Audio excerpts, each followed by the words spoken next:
Let's move on to the course information aspects of the syllabus. The course meets on Thursdays at 6 p.m. and attendance is required. It's an online course, of course. The catalog description is here. This course involves object-oriented design and implementation. Although analysis also is a little bit of importance here. We spend maybe about 15% of the course on analysis, but the rest of it will be mostly on design and implementation. When I say mostly, it is all because we also have a few a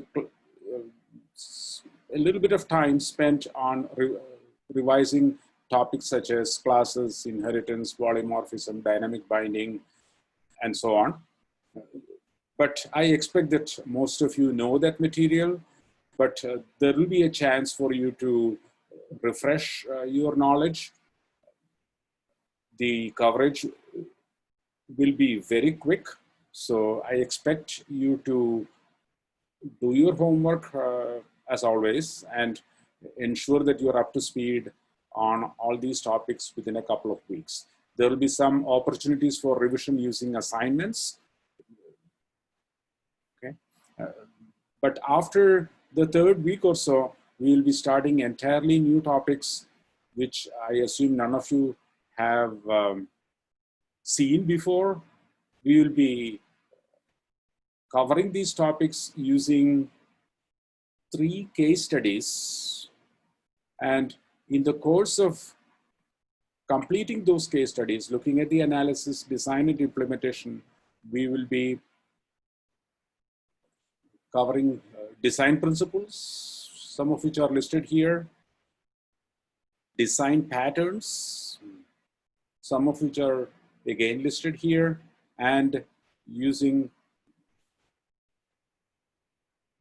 these principles and patterns to complete the design. We'll be faced with a number of design choices.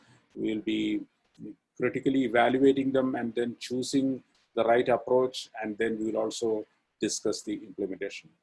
And you will also be working in groups. The course outcomes, you should be able to do a little bit of analysis at the end of this using use case analysis and state-based techniques, and document your work. Then use design principles in your design, employ design patterns, document your work using UML, and work in small groups. The prerequisites for this course are ICS 240 and Math 215. So I assume that all of you know Java quite well. As I said before, there will be a little bit of opportunity for review of that material in the first couple of lectures, especially, and the first few assignments. The textbook is something that I co-authored, and there will be some other postings also on D2L that you need to read.